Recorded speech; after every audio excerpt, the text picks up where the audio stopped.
Welcome to news 360. Telangana రాష్ట్ర ముఖ్యమంత్రిగా బాధ్యతలు స్వీకరించినటువంటి రేవంత్ రెడ్డి తన సొంత నియోజకవర్గం, సొంత జిల్లా మహబూబ్ నగర్, సొంత నియోజకవర్గం కొడంగల్లో పర్యటించారు. కొడంగల్లో అనేక అభివృద్ధి కార్యక్రమాలకు ఆయన శంకుస్థాపనలు చేశారు.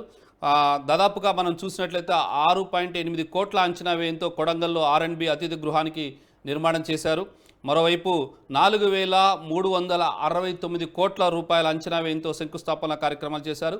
344.5 కోట్ల అంచనా వ్యయంతో కొడంగల్ నియోజకవర్గ వ్యాప్తంగా సింగిల్ లేన్ నుండి డబుల్ లేన్ రోడ్లు, వాటి విస్తరణకు, బ్రిడ్జిలకు నిర్మాణాలకు శంకుస్థాపన చేయడం జరిగింది. 27.86 కోట్లతో బీటీ రోడ్లు, సదుపాయం లేనటువంటి మారుమూల గిరిజన ప్రాంతాలకు కూడా రోడ్లు ఏర్పాటు చేసేందుకు ఆయన శంకుస్థాపనలు చేయడింది. 5 కోట్లతో గిరిజన సంక్షేమ హాస్టల్ భవనానికి భూమి పూజ చేశారు. మరోవైపు 25 కోట్లతో మైనార్టీ రెసిడెన్షియల్ స్కూలు శాశ్వత భవనానికి శంకుస్థాపన చేశారు. మరోవైపు 40 కోట్లతో సీసీ రోడ్ల నిర్మాణానికి శంకుస్థాపన, 7.13 కోట్లతో దౌలతాబాద్ జూనియర్ కాలేజీకి సంబంధించినటువంటి శంకుస్థాపన చేయడం జరిగింది.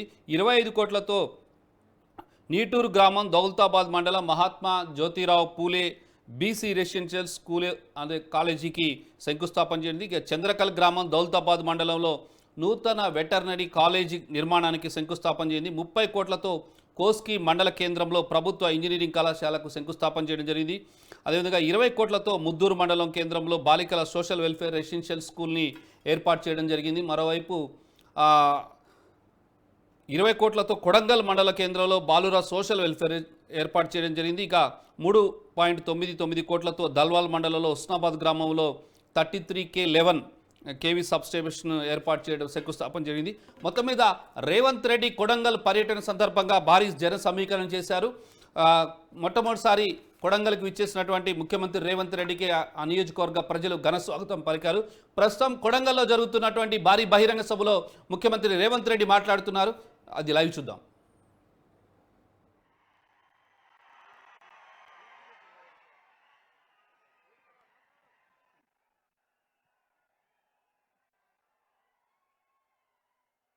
సభాధ్యక్షుడు, పరిగి శాసనసభ్యులు, వికారాబాద్ జిల్లా పార్టీ అధ్యక్షుడు మిత్రుడు రామ్మోహన్ రెడ్డి గారు ఈ కార్యక్రమాన్ని ఇంత పెద్ద ఎత్తున ఏర్పాటు చేసి వేలాదిగా కొడంగల్ నియోజకవర్గ నలుమూలల నుంచి విజయవంతం చేసిన మా సోదరుడు తిరుపతి రెడ్డి గారు, మాజీ శాసనసభ్యులు పెద్దలు గురునాథ్ రెడ్డి గారు, ఈ కార్యక్రమానికి ఈ గొప్ప శుభ సందర్భంలో వేలాది కోట్ల రూపాయలు మంజూరు చేసి కొడంగల్ ప్రజల యొక్క ఆనందంలో భాగస్వాములు కావడానికి ముఖ్య అతిథులుగా విచ్చేసిన పెద్దలు సాగునీటి పారుదల శాఖ మాత్యులు ఉత్తమ్ కుమార్ రెడ్డి గారికి, కోమటిరెడ్డి వెంకటరెడ్డి గారికి, జూపల్లి కృష్ణారావు గారికి, ఉమ్మడి మహబూబ్ నగర్ జిల్లా నుంచి వచ్చిన వివిధ శాసనసభ్యులకు, వికారాబాద్, పరిగి, తాండూర్ శాసనసభ్యులకు, స్పీకర్ గడ్డం ప్రసాద్ కుమార్ గారికి, మంత్రివర్యులు పెద్దలు దామోదర్ రాజ నరసింహ గారికి, అదేవిధంగా రంగారెడ్డి వికారాబాదు జిల్లా పరిషత్ చైర్పర్సన్ గారికి, శాసన మండలి సభ్యులు మహేందర్ రెడ్డి గారికి, అదేవిధంగా జిల్లా పార్టీ నాయకులు, మండల పార్టీ నాయకులు, రాష్ట్రంలో వివిధ ప్రాంతాల నుంచి వచ్చిన కాంగ్రెస్ పార్టీ నాయకులు, అదేవిధంగా మాజీ శాసనసభ్యులు, ఏఐసిసి సెక్రటరీ, సిడబ్ల్యూసి మెంబర్ మిత్రుడు వంశీచంద్రెడ్డి గారికి, ప్రాణ సమానులైన కాంగ్రెస్ పార్టీ కార్యకర్తలకు, కొడంగల్ నియోజకవర్గ ప్రజలందరికీ హృదయపూర్వకంగా మీకందరికీ నమస్కారాలు, ధన్యవాదాలు. మిత్రులారా, ఈరోజు తెలంగాణ రాష్ట్ర ముఖ్యమంత్రిగా కోస్గి గడ్డ మీద నుంచి కొడంగల్ నియోజకవర్గం నుంచి నిలబడి మాట్లాడుతున్నానంటే ఈ కొడంగల్ శాసనసభ నియోజకవర్గ ప్రజలు ఆశీర్వదించి హక్కున చేర్చుకొని గుండెల్లో పెట్టుకొని భుజాల మీద మోసి శాసనసభ్యుడిగా 3 సార్లు గెలిపిస్తే ఈరోజు మీ అభిమానాన్ని మూటగట్టుకొని ఢిల్లీ స్థాయిలో గుర్తింపు గౌరవాన్ని తెచ్చుకొని తెలంగాణ రాష్ట్ర ముఖ్యమంత్రిగా ఈరోజు ఇక్కడ నిలబడ్డానంటే మీ అభిమానము గుండెల నిండా నింపుకొని ఆదరించినందుకే ఇవాళ తెలంగాణ రాష్ట్ర ముఖ్యమంత్రిగా ఇక్కడ నిలబడ్డానని సగర్వంగా తెలియజేస్తున్న మిత్రులారా జడ్పీటీసీగా శాసనమండలి సభ్యుడిగా 3 సార్లు ఎమ్మెల్యేగా ఒక్కసారి ఎంపీగా ఎక్కడో నల్లమల మారుమూల ప్రాంతంలో ఉండే ఒక చిన్న గ్రామం నుంచి ఒక రైతు బిడ్డగా బయలుదేరి ఈరోజు తెలంగాణ రాష్ట్ర ముఖ్యమంత్రిగా ఇక్కడ నిలబడ్డానంటే ఈ పాలమూరు గడ్డ ఆదరించి ఆశీర్వదించి హక్కున చేర్చుకున్నందుకే ఈరోజు రాష్ట్రానికి నాయకత్వం వహించే అవకాశం శ్రీమతి సోనియా గాంధీ గారు, మల్లికార్జున్ ఖర్గే గారు, రాహుల్ గాంధీ గారు మనకు అవకాశం ఇచ్చింది. మీకందరికీ తెలుసు, ఈ గడ్డ మీద ఇక్కడి నుంచే ఎన్నికల సందర్భంగా శ్రీమతి ప్రియాంక గాంధీ గారు వచ్చినప్పుడు వేలాదిగా మీరు అండగా నిలబడి ఆనాడు ప్రియాంక గాంధీ గారిని స్వాగతం పలికిండ్రు. ఆనాడు కాంగ్రెస్ పార్టీ జెండాను ఈ గడ్డ మీద ఎగరేస్తాం, తెలంగాణ రాష్ట్రంలో గెలిపిస్తామని మీరు మాట ఇచ్చిండ్రు. కాబట్టి ఈరోజు గాంధీ కుటుంబం, కాంగ్రెస్ పార్టీ ఇవాళ ఆశీర్వదించి తెలంగాణ రాష్ట్ర ముఖ్యమంత్రిగా అవకాశం ఇచ్చిండ్రు. మిత్రులారా, ఇవాళ ఆలోచన చేయండి. ఆనాడు తెలంగాణ ఉద్యమంలో కరీంనగర్ పార్లమెంట్లో నిలబడితే ఓడిపోతానన్న భయంతో కల్వకుంట్ల చంద్రశేఖరరావు గారు కరీంనగర్ నుంచి పాలమూరు జిల్లాకు వలస వస్తే మహబూబ్ నగర్ పార్లమెంటు నియోజకవర్గంలో మనము గెలిపించి ఆశీర్వదించి పార్లమెంట్లో నోరు లేకపోయినా పార్లమూరులో ఊరు లేకపోయినా చంద్రశేఖరరావు గారిని మనం ఎంపీగా గెలిపిస్తే ఆనాడు ఎంపీగా గెలిచి తెలంగాణ రాష్ట్రాన్ని తెచ్చినా అని చెప్పిండు.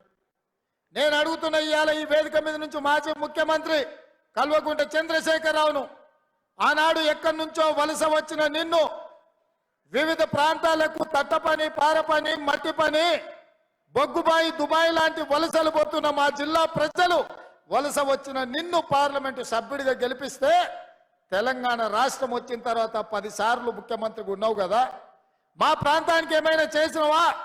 పాలమూరు రంగారెడ్డి ఎత్తిపోతల పథకాన్ని ప్రారంభించి కాంట్రాక్టర్లు కట్టబెట్టి 27,000 కోట్ల రూపాయల ఖర్చు పెట్టి 1 ఎకరాకు కూడా నీళ్లు ఇవ్వలేకపోయినావు. ఈ రోజు ఈ గడ్డ మీద ఈ ప్రజలకు నువ్వు క్షమాపణ చెప్పిన తర్వాతనే మళ్ళా ఈ జిల్లాలో నువ్వు ఓటు అడగాలి అని చెప్పి చంద్రశేఖరరావు గారిని గట్టిగా డిమాండ్ చేస్తున్నా. 10 సంవత్సరాల సుదీర్ఘ కాలం 1,000 కోట్ల రూపాయల ఖర్చు పెట్టినా అదనంగా 1 ఎకరాకు పాలమూరు రంగారెడ్డి ఎత్తిపోతలతో నీళ్లు ఇవ్వలేదు. మా ప్రజల్ని నమ్మించినావు, మా ప్రజల్ని నట్టేట ముంచినావు. ఆనాడు పెద్దలు చిన్నారెడ్డి గారు ప్రారంభించిన తెలంగాణ ఉద్యమం చీమలు పెట్టిన పుట్టలో పాములు దూరినట్టు ఆ ఉద్యమంలో నువ్వు దూరి ఇవాళ తెలంగాణ రాష్ట్రాన్ని పట్టి పీడించినావు. అయినా ఈరోజు ప్రజలు చీదరించి ఓడగొట్టి ఇంట్లో కూర్చోబెడితే ఇంట్లో కూర్చోకుండా మళ్ళా సిగ్గు లేకుండా తగుదునమ్మా అని బయలుదేరిండు. అల్లుడేమో నల్గొండ నుంచి, కొడుకేమో మహబూబ్ నగర్ నుంచి పాదయాత్రలు చేపడతారంట. చీకొట్టినా సిగ్గు రాలే మీకు. ఈ జిల్లాలో 14 సీట్లుంటే 12 ఇట్ల బండకేసి కొట్టి బొంద పెట్టినా ఏ మోకం పెట్టుకొని పాలమూరు జిల్లాకు వస్తామని చెప్పి నేను ఈ వేదిక మీద నుంచి అడగదలుచుకున్న చంద్రశేఖరరావు, నువ్వు భీమా పూర్తి చేసినావా, నెట్టంపాడు పూర్తి చేసినావా, కోయిల్ సాగర్ పూర్తి చేసినావా, కల్వకుర్తి పూర్తి చేసినావా, ఎస్ఎల్బి పూర్తి చేసినావా, దేవాదుల పూర్తి చేసినవా, ప్రాణహిత చెవెళ్ళ పూర్తి చేసినవా? ఈ రోజు 10 ఏళ్లలో 2 లక్షల కోట్ల రూపాయలు ఖర్చు పెట్టి ఈ రోజు ఏ ప్రాజెక్టులు పూర్తి చేయలే.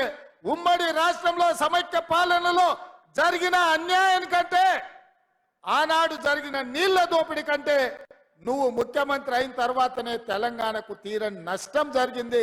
లెక్కలతో సహా పెద్దలు ఉత్తమ్ కుమార్ రెడ్డి గారు శాసనసభలో మిమ్మల్ని అడిగిండు, కడిగిండు, బండకేసి కొట్టిండన్న సంగతి ఈ వేదిక మీద నుంచి నేను చెప్పదలుచుకున్నా. మిత్రులారా, ఆనాడు ఉమ్మడి రాష్ట్రంలో సీమాంధ్రకు చెందిన ముఖ్యమంత్రులకు తెలంగాణ అంటే ఒక భయం ఉండే. ఈ నాయకులు ప్రశ్నిస్తారని నిధుల దోపిడీ, జల దోపిడీ పాల్పడాలంటే ఒళ్ళు దగ్గర పెట్టుకొని ఆలోచన చేసేటోళ్ళు. ఆ రోజు వాళ్ళు చేయనంత బరి తెగింపు నువ్వు ఆ పక్కన జగన్మోహన్ రెడ్డి గారు పోతిరెడ్డిపాడు కావచ్చు, రాయలసీమ లిస్టు కావచ్చు, ముచ్చుమరి కావచ్చు, మాల్యాల కావచ్చు, రోజుకు 12 టీఎంసీల నీళ్లు రాయలసీమకు తరలించకపోతుంటే జగన్మోహన్ రెడ్డి గారిని ప్రగతి భవన్ కు పిలిచి పంచభక్ష పరమాణాల భోజనం పెట్టినావు. 203 జీవో ద్వారా రాయలసీమను రతనాల సీమ చేస్తా అని చెప్పినావు. రోజమ్మ పిలిచి నీకు రాగి సంకటి నాటుకోడు పులుసు పెట్టంగానే పులుసు తిని అల్చు ఇచ్చి బలిచిపోయి రాయలసీమకు నీళ్ళు ఇస్తాన్నావు. కానీ పాలమూరులో నిన్ను పార్లమెంటుకు పంపిస్తే మా ప్రాజెక్టులు ఎందుకు పూర్తి చేయలేదని నేను ఆ సోయి లేని దద్దమ్మలని నేను అడుగుతున్న ఈ వేదిక మీద నుంచి. మేం చేసిన నేరమేంది? పాలమూరు జిల్లాను ఎడారిగా మార్చి ఈరోజు ఇంకా వలసలు ఆగకుండా అన్యాయం చేసి ఇవాళ మళ్ళీ రేపు పార్లమెంట్ ఎన్నికలలో ఓట్లు అడగడానికి వస్తాడంట. నేను అడుగుతున్న చంద్రశేఖర్ రావును, ఈ 10 ఏళ్లలో మా జిల్లా పేరులో మా జిల్లా అభివృద్ధి ముసుగులో వేలాది కోట్ల రూపాయలు కాంట్రాక్టర్లకు ఇచ్చి కమిషన్లు కొట్టి పాలమూరును ఎండబెట్టినావు. కొడంగల్ ఎడారిగా మారింది, వలసలు ఆగలేదు. ఇవాళ మేము ఓట్లు అడగాలంటే కొడంగల్ కాదు పూనా పోవాల్సి వస్తుంది. ఎందుకు మా లంబాడి సోదరులు తండాలు వదిలి పూనా, బొంబాయి ప్రాంతాలలో నివసిస్తున్నారంటే ఈ ప్రాంతం ఎడారిగా ఉంది కాబట్టి మా బిడ్డలు ఇవాళ వలస పోతున్నారు. అందుకే నేను చెప్పిన మీరు నాటిన మొక్క ఇవాళ పెద్దదని వృక్షమైంది, రాష్ట్రానికి నీడిచ్చే పరిస్థితి వచ్చింది. మీరు ఆదరించి అత్యధిక మెజారిటీతో గెలిపించండి. ఈ రాష్ట్రానికి ముఖ్యమంత్రినై 70 ఏళ్ళ మన గోసలు తీర్చడానికి పార్టీ నాయకులందరినీ ఒప్పిస్తానని నేను చెప్పిన. మీరు మీ మాట నిలబెట్టుకున్నారు. నేను కూడా పెద్దల అండతో, ఉత్తమ్ కుమార్ రెడ్డి గారి అండతో, కోమటిరెడ్డి అండతో, జూపల్లి గారి అండతో, దామోదర్ రాజనరసింహ గారి అండతో, ఇతర మంత్రులు పెద్దలు, ఉప ముఖ్యమంత్రి బట్టి విక్రమార్క గారి అండతో ఇవాళ 60 రోజుల్లో 5,000 కోట్ల రూపాయలు ఇవాళ ఈ గడ్డ మీదకి తీసుకొని వచ్చిన మిత్రులారా, ఎన్నడైనా ఎప్పుడైనా ఎవరైనా కలలోనైనా ఊహించారా? నారాయణపేట కొడంగల్ ఎత్తిపోతల పథకం నేను మొదటిసారి ఎమ్మెల్యే అయినప్పుడు 2014లో 69 జీవో మంజూరు చేయించిన. ఉమ్మడి రాష్ట్రంలో 7.10 టీఎంసీలతో 107,000 ఎకరాలకు నారాయణపేట కొడంగల్ ఎత్తిపోతల పథకాన్ని నేను మంజూరు చేయించిన. ఇది మొట్టమొదట కీర్తిశేషులు చిట్టం నర్సిరెడ్డి గారు, రాజశేఖర రెడ్డి గారిని అడిగినరు. ఆనాడు పునాదులు పడ్డ ప్రాజెక్టును 2014లో నేను మంజూరు చేయించుకొచ్చిన. ఉమ్మడి రాష్ట్రంలో తెలంగాణ ప్రాజెక్టులు, పాలమూరు ప్రాజెక్టులు ఆగిపోయినాయంటే అన్యాయం జరిగిందంటే అర్థం ఉంది. కానీ తెలంగాణ రాష్ట్రం వచ్చిన తర్వాత వచ్చిన రాష్ట్రంలో నిన్ను ఎంపీగా గెలిపించిన ప్రాంతానికి మంజూరైన నారాయణపేట కొడంగల్ ఎత్తిపోతల పథకం 10 ఏళ్లు పడావు పడ్డదంటే దీనికి దుర్మార్గం టిఆర్ఎస్ నాయకులు కాదా అని నేను అడుగుతున్నా. ఇవాళ టిఆర్ఎస్ ఒక కథ అయితే ఇక బీజేపీ వాళ్ళది ఇంకో కథ. సన్నాయుడెంబడి కొమ్మోడెంబడి సన్నాయుడు పడ్డట్టు బీజేపీ బీఆర్ఎస్ వారు ఒక్కడే కూర్చున్నారు. ఇవాళ సీకట్లో ఒప్పందం, పొదటిపూట ఈయనతో మాట్లాడతారు, రాత్రిపూట వాళ్ళతో మాట్లాడుకుంటారు. ఇవాళ బీజేపీ వాళ్ళు కూడా ఓట్లు అడుగుతారు. నరేంద్ర మోడీ పాలమూరు జిల్లాకు వచ్చి వారు మాట ఇచ్చిండ్రు 2014లోనే పాలమూరు రంగారెడ్డి ఎత్తిపోతల పథకాన్ని జాతీయ ప్రాజెక్టు చేస్తా, నా బాధ్యత అని మహబూబ్ నగర్ గడ్డ మీద నరేంద్ర మోడీ గారు మాట్లాడిండ్రు. నేను ఇవాళ అడుగుతున్నా భారతీయ జనతా పార్టీ నాయకులను కిషన్ రెడ్డిని, డికే అరుణ గారిని, జితేందర్ రెడ్డిని, ఈ రోజు శాసనసభ్యులను అడుగుతున్నా. 2014లో మహబూబ్ నగర్ జిల్లా హెడ్ క్వార్టర్ లో పాలమూరు రంగారెడ్డి ఎత్తిపోతల పథకాన్ని జాతీయ ప్రాజెక్టుగా ఇస్తా అని మాటిచ్చిన నరేంద్ర మోడీ 10 ఏళ్ళైనా పాలమూరు ప్రాజెక్టును ఎందుకు పట్టించుకోలే? ఇప్పటికైనా మీ ప్రభుత్వం 10 ఏళ్ళు అధికారంలో ఉంది, మీ కిషన్ రెడ్డి కేంద్ర మంత్రిగా ఉన్నాడు. మా పాలమూరు రంగారెడ్డి ఎత్తిపోతల పథకానికి జాతీయ ప్రాజెక్టు ఎందుకు ఇయ్యలేదని నేను అడుగుతున్నా. అదేవిధంగా మా మిత్రుడు రామ్మోహన్ రెడ్డి, గడ్డం ప్రసాద్ కుమార్ గారు వికారాబాద్ నుంచి కృష్ణా రైల్వే లైన్ కొడంగల్ ద్వారా నారాయణపేట ద్వారా రైల్వే పథకాన్ని కాంగ్రెస్ పార్టీ అధికారంలో ఉన్నప్పుడు మంజూరు చేపిస్తే ఈ రైల్వే ప్రాజెక్టుని 10 ఏళ్లలో తట్ట మట్టి కూడా తీయలేదు అంటే మోడీ గారు మనల్ని మోసం చేసినట్టు కాదా అని నేను అడుగుతున్నా. ఇవాళ మన జిల్లాకు జాతీయ రహదారులు ఎందుకు కుంటి నడక నడుస్తున్నాయి, ఎందుకు పనులు పూర్తయితలేవని నేను అడుగుతున్నా. అదేవిధంగా పూడూరులో ఉన్న నేవీ దాన్ని 10 ఏళ్ళు పక్కన పెడితే నేను వచ్చి మొన్న నేవీ ప్రాజెక్టుకు భూములు కేటాయించి ఆ పనులు ప్రారంభించే విధంగా నేను చర్యలు చేపట్టిన. ఇవాళ మిత్రులారా, బీజేపీ నరేంద్ర మోడీ 10 సంవత్సరాలు ప్రధానమంత్రికి ఉన్నాడు, కిషన్ రెడ్డి గారు 5 ఏళ్ళు కేంద్ర మంత్రికి ఉన్నాడు, 4 ఎంపీలు ఉన్నారు, బండి సంజయ్ గారు ఎంపీ ఉన్నారు, అరవింద్ ఎంపీ ఉన్నాడు, బాబురావు ఎంపీ ఉన్నాడు. కేంద్రంలో మీదే ప్రభుత్వం ఉంది. 4 ఎంపీలు ఉండి 4 రూపాయలైనా తెలంగాణ రాష్ట్రానికి తెచ్చిండ్రా? ఇక ప్రధానమంత్రి కంటే పెద్ద పోస్ట్ ఏమన్నా ఉన్నదా?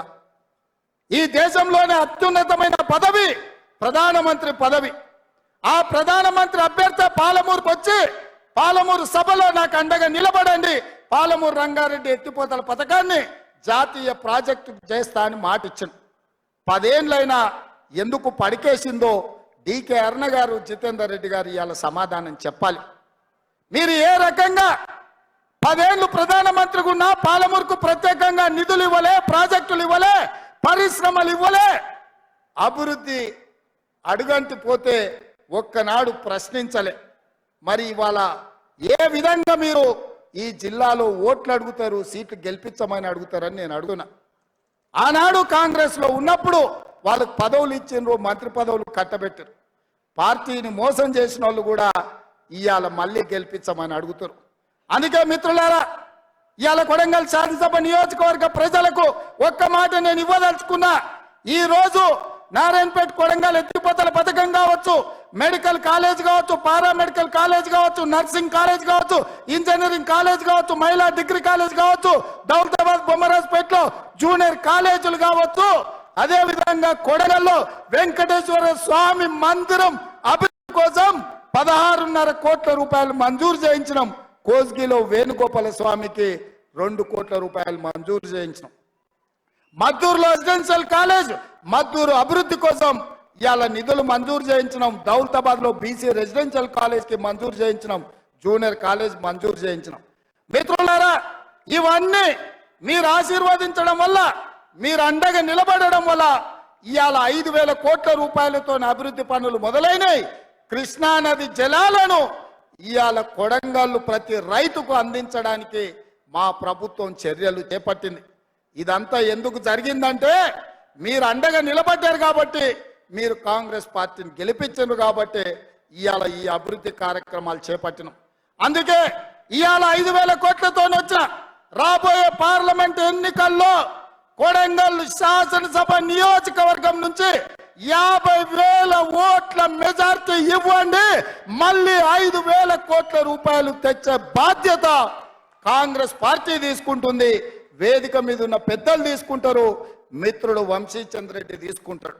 ఇవాళ వికారాబాద్ కృష్ణా రైల్వే లైన్ రావాలన్నా, కోస్గిలో సిమెంట్ ఫ్యాక్టరీ రావాలన్నా, పెద్ద ఎత్తున పరిశ్రమలు మన నియోజకవర్గానికి రావాలన్నా, ఇవాళ వేలాది మంది నిరుద్యోగ యువకులకు ఉద్యోగ ఉపాధి అవకాశాలు కొడంగల్లో కల్పించాలి అని అంటే రాబోయే పార్లమెంటు ఎన్నికల్లో 50,000 మెజార్టీ తగ్గొద్దు, ఆ పైన పెంచిస్తే మీ దయ మీ అండ ఉండాలి అని చెప్పి ఈ వేదిక మీద నుంచి నేను కోరుకుంటున్నా.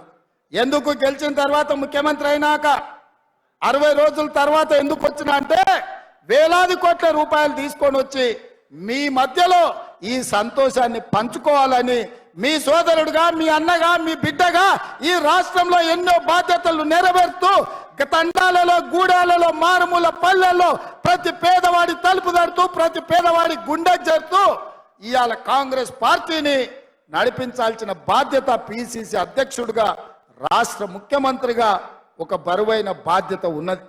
రేపు జరగబోయే పార్లమెంట్ ఎన్నికల్లో 14 సీట్లు గెలిచినప్పుడే దేశ స్థాయిలో మన రాష్ట్రం యొక్క గొప్పతనం, కాంగ్రెస్ పార్టీలో కొడంగల్ గౌరవం పెరుగుతుంది. అందుకే మిత్రులారా, ఈ వేదిక మీద నుంచి తెలంగాణ రాష్ట్రంలో ఉన్న 4 మూలల కాంగ్రెస్ పార్టీ కార్యకర్తలకు నేను విజ్ఞప్తి చేస్తున్నా, ఇంకా మన యుద్ధం అయిపోలేదు, యుద్ధం విరామం మాత్రమే. రేపు పార్లమెంటు ఎన్నికల్లో 14 సీట్లు గెలిచినప్పుడే తెలంగాణ రాష్ట్రంలో కాంగ్రెస్ పార్టీ యుద్ధం గెలిచినట్టు. అందుకే మిత్రులారా, రాష్ట్రంలో ప్రభుత్వం వచ్చింది కాబట్టి ఇక మేము విశ్రాంతి తీసుకోవచ్చని ఏ కార్యకర్త కూడా అనుకోవడానికి లేదు. 17 సీట్లల్లో 14 సీట్లు గెలిచి పార్లమెంటులో మనం పట్టు సాధించినప్పుడే మన తెలంగాణ అభివృద్ధి పురోగతి వైపు పరిగెత్తుతుంది. మన సమస్యల్ని పార్లమెంటులో ప్రశ్నిస్తారు.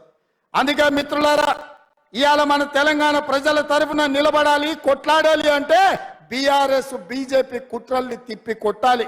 రూపాలు మారుతాయి, పార్టీల పేర్లు మారుతాయి, ఎజెండాలు మారుతాయి, జెండాలు మారుతాయి. ఒకడు పొత్తు ఉంటుంది అంటాడు, ఒకడు పొత్తు లేదంటాడు, ఒకడు చెప్పుతో కొడతా అంటాడు, ఒకడు చేత్తో కొడతా అంటాడు. ఇవన్నీ ఎందుకు డ్రామాలు ఆడుతుండే? కాంగ్రెస్ పార్టీని దెబ్బతీయాలని. ఎన్నికల ముందు చూడలేదా? వాళ్ళిద్దరు కుట్రలు చేసి ఓట్లు చీల్చి బీఆర్ఎస్ గెలిచినా పర్వాలేదు, బీజేపీ ఓడినా పర్వాలేదని ప్రజలు ఆ రోజు ఈ పార్టీలు ప్రయత్నం చేస్తే ప్రజలు అప్రమత్తంగా ఉండి కాంగ్రెస్ పార్టీని గెలిపించింది. కాబట్టి ఇవాళ ఇందిరమ్మ రాజ్యం వచ్చింది. ఇందిరమ్మ రాజ్యం వచ్చింది కాబట్టి 6 గ్యారంటీలలో మీకు ఇచ్చిన మాట ప్రకారం ప్రమాణ స్వీకారం చేసిన 48 గంటల్లోనే ఆడబిడ్డలకు రాష్ట్రం నలుమూలల ఆర్టీసీ బస్సులో ఉచిత ప్రయాణాన్ని కల్పించినాం. ఈ రోజు 18 కోట్ల ఆడబిడ్డలు వివిధ ప్రాంతాలు పుణ్యక్షేత్రాలు తిరుగుతున్నారు. ఇవాళ సమ్మక్క సారలమ్మ జాతరలో వేలాది లక్షలాది మంది ఆడబిడ్డలు సమ్మక్కని సారలమ్మను దర్శించుకుంటారంటే వందలాది వేలాది బస్సులను ఆడబిడ్డలకు ఉచితంగా మన ప్రభుత్వం ఏర్పాటు చేసింది. కాబట్టి ఇవాళ ఆడబిడ్డలందరూ కూడా దర్శనం చేసుకుంటున్నారు. ఇదే కాదు, ఆరోగ్యం బాగాలేక ఆసుపత్రికి వెళ్తే చచ్చి శవమై ఇంటికి వస్తున్న తెలంగాణ బిడ్డలకు రాజీవ్ ఆరోగ్యశ్రీ పేరు మీద 10 లక్షల రూపాయల బీమా పథకాన్ని అమలు చేసి ఇవాళ పేదలను ఆదుకునే ప్రయత్నం ప్రభుత్వం చేస్తున్నది. ఇదే కాదు, తొందరలోనే మా ఆడబిడ్డలు కట్టెలపై కష్టాలు తీర్చి వాళ్ళ కన్నీళ్లు దూడవడానికి సోనియా మహిళ దీపం పథకం ఇచ్చింది.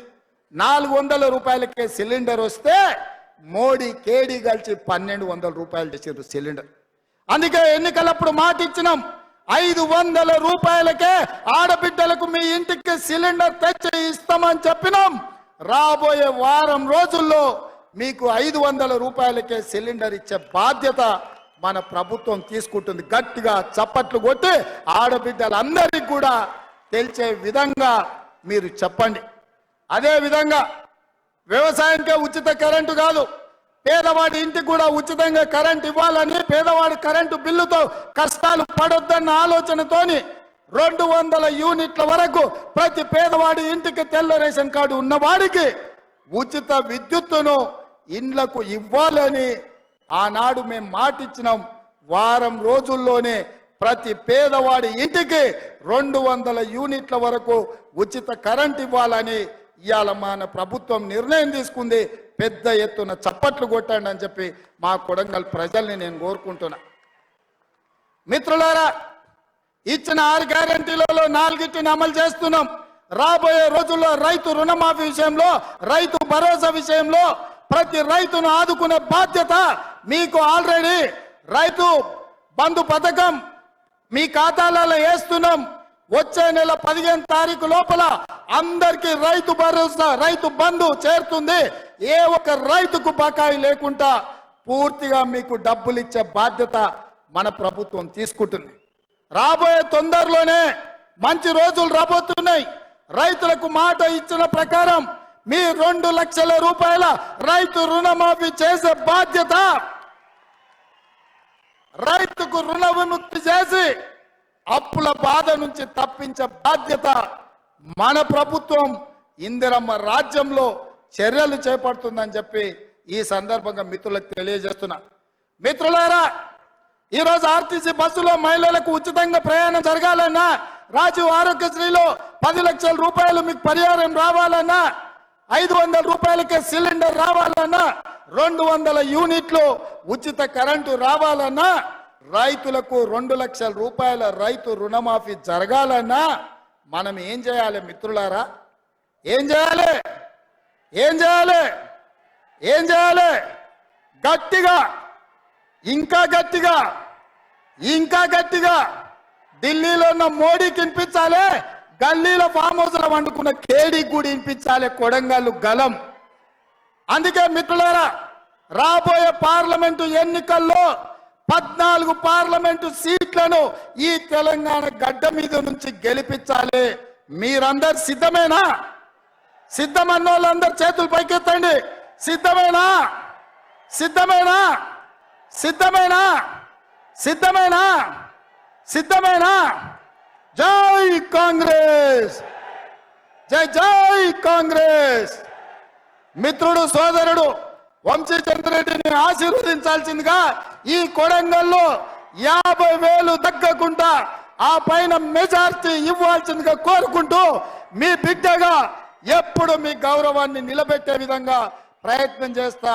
ఎక్కడికి వెళ్ళినా గర్వంగా మా బిడ్డ, మా కొడంగల్ బిడ్డ, మా అన్న రేవంత్ అన్న అని మీరు చెప్పుకునే విధంగా, మీ గౌరవం పెంచే విధంగా నేను వ్యవహరిస్తానని తెలియజేస్తూ, ఇంత కష్టపడ్డ ప్రతి కార్యకర్తకు ఈ మీటింగ్ను విజయవంతం చేసిన కొడంగల్ నియోజకవర్గ నాయకులు, జిల్లా స్థాయి మండల స్థాయి నాయకులకు, మండల పార్టీ అధ్యక్షులకు, సర్పంచ్లకు, ఎంపీటీసీలకు, ప్రతి మిత్రుడికి, చాలా మంది వందలాది మంది నాయకులు, ఎంపీటీసీలు, సర్పంచులు నాకు ఆప్తులు, మిత్రులు, వాళ్ళందరి పేరు చెప్తే అర్ధరాత్రి అయింది కాబట్టి వాళ్ళందరి పేర్లు చెప్పలేకపోయినా వాళ్ళందరు కష్టపడితేనే నేను ఇక్కడ ఉన్నా.